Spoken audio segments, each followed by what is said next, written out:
இன்றைக்கி நம்ம நல்லா கம வாசனையாக நல்ல ஒரு டேஸ்டியான ஒரு குழம்பு பண்ண போகிறோம். அதுக்கு தேவையான பொருட்கள் பாருங்கள். போட்டிருக்கேன். ஸ்டவ் ஆன் பண்ணிக்கலாம். வாங்க வீடியோக்குள்ளே போகலாம். எண்ணெய் குழம்பு எப்படி பண்ணுறதுன்னு பார்க்கலாம். வாங்க எண்ணெய் ஊற்றிக்கலாம். இதுக்கு எண்ணெய் கொஞ்சம் தாராளமாக வேணும். ஒரு 4 ஸ்பூன் எண்ணெய் ஊற்றிருக்கேன். கடுகு போட்டுக்கலாம், வெந்தயம் போட்டுக்கலாம், சீரகம் போட்டுக்கலாம், பூண்டு போட்டுக்கலாம். பூண்டு தாராளமாக போட்டுக்கிடுங்க. காஞ்ச மிளகா கிள்ளி போட்டுக்கலாம். பச்சை மிளகா கட் பண்ணி போட்டுக்கலாம். பச்சை மிளகா சும்மா ஃப்ளேவருக்காக தான் ஒன்று போட்டாலும் போதும். அது உங்கள் சாய்ஸு. நல்லா போட்டுக்கலாம். இப்போது சின்ன வெங்காயம் போட்டுக்கலாம்.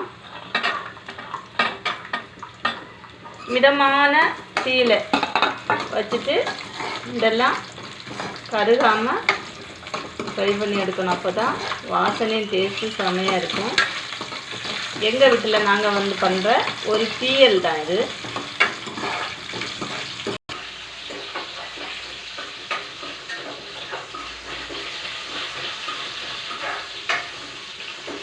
இப்போது ஒரே ஒரு பெரிய வெங்காயம் கட் பண்ணி வச்சுருக்கேன், அது போட்டுக்கலாம்.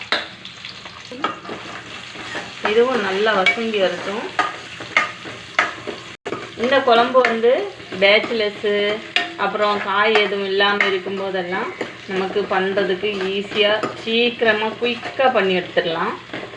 டேஸ்ட்டும் அவ்வளோ நல்லா இருக்கும். நமக்கு இதுக்கு பொரியல் சைடிஷ் எதுவும் வேணும்னு அவசியம் கிடையாது. அவ்வளோ டேஸ்ட்டாக வாசனையாக இருக்கும். காயப்பொடி போட்டுக்கலாம்.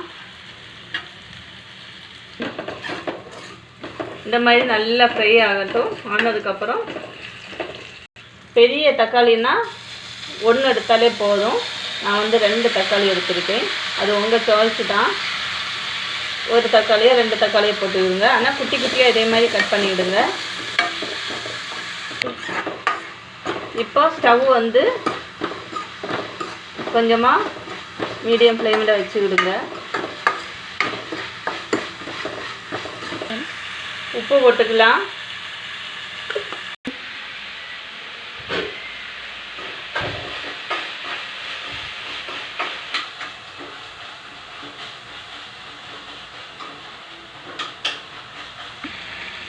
மஞ்சள் போட்டுக்கலாம். நல்லா வசங்கிடுச்சு எல்லாம். இப்போது மல்லித்தூள் போட்டுக்கிடுங்க. மல்லித்தூள் ரொம்ப போடாதீங்க, ஒரே ஒரு ஸ்பூன் போட்டால் போதும். காரத்துக்கு மிளகுத்தூள் போட்டுக்கிடுங்க. காஷ்மீர் சில்லி இருந்தால் கொஞ்சம் போட்டுக்கிடுங்க. மசாலா இப்படி திறந்து வரணும் பாருங்கள். நல்லா வசங்கணும். இதுக்கு குழம்புக்கு மசாலா அரைக்கணும் பொடிக்கணும் எந்த இதுவும் இல்லை. வாசனையாக அப்படி வாசனை எடுக்கும் பாருங்கள். புளி பாருங்கள், இவ்வளோதான்.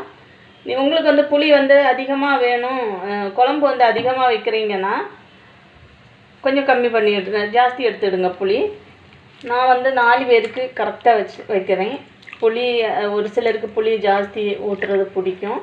அவங்கவுங்க விருப்பத்துக்கு ஏற்றவாறு யூஸ் பண்ணிவிடுங்க.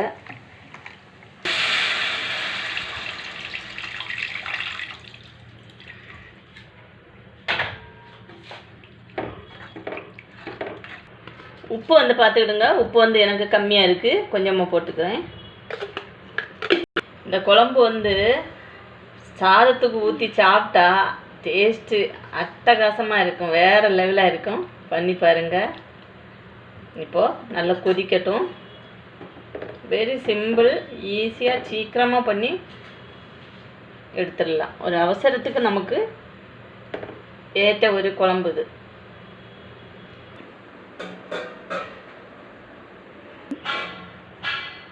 பாருங்கள், குழம்பு கொதித்து எண்ணெய் எல்லாம் அந்த அரைப்பெல்லாம் இதாகி சூப்பராக இருக்குது. பார்க்கவே டேஸ்ட்டு வேறு லெவலு. வாசனை அதை விட செமையாக இருக்கும்.